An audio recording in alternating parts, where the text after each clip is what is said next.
Once upon a time, in a small town, there lived a local philosophy professor known for his unique teaching methods.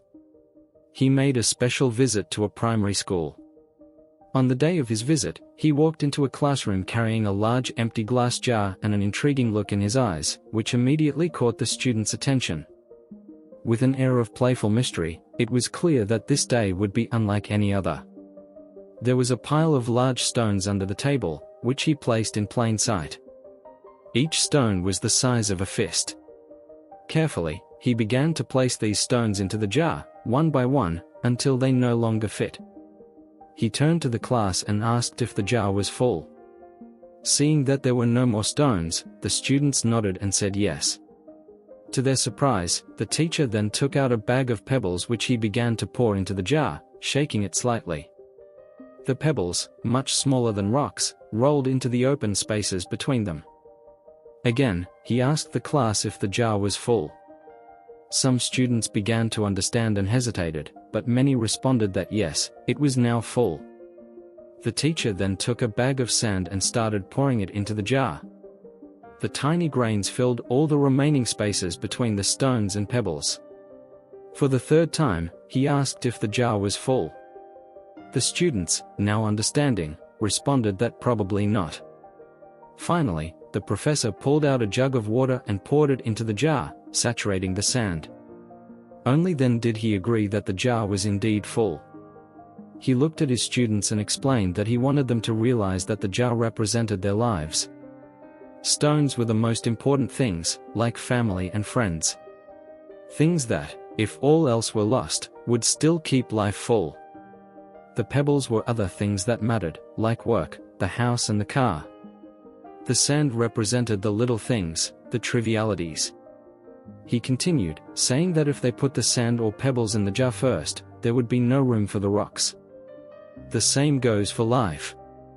If you spend all your time and energy on small, mundane daily tasks, there will never be room for the things that really matter. Stones are those things that are crucial to true essence and happiness. They represent spending quality time with loved ones, taking care of your health, pursuing dreams and passions. If they don't prioritize this, they may find in the end that they have left out the most important parts of life.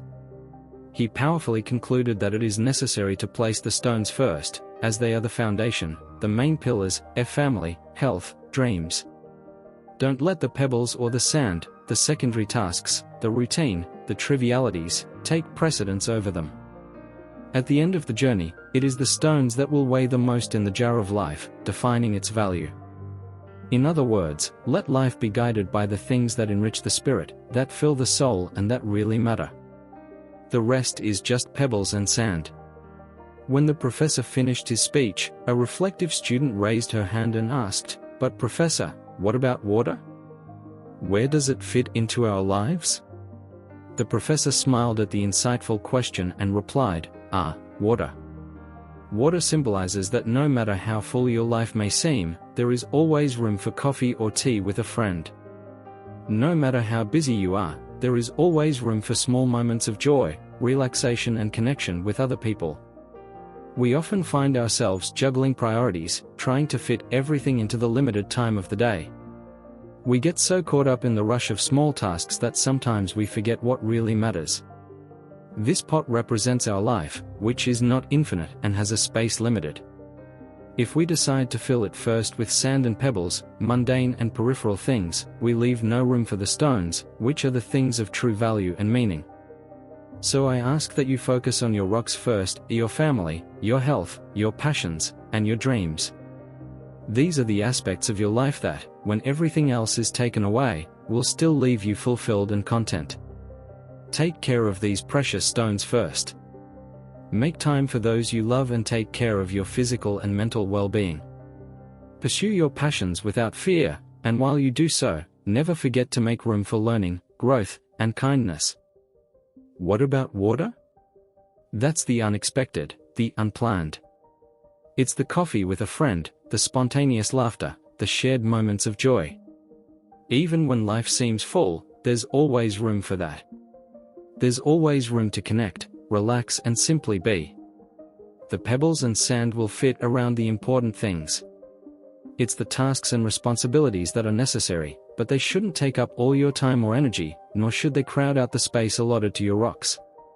In the end, remember that it's not about having a hectic life filled to the brim, but about leading a full life rich in experiences that really matter to you. It's not just about counting the days, it's about making the days count. It's about balancing the rocks, the pebbles, the sand and the water in a way that enriches your life and brings true joy. That's progress and mastery. If you like today's content, turn on notifications to receive more videos full of wisdom. Don't forget to leave your like and subscribe to the channel.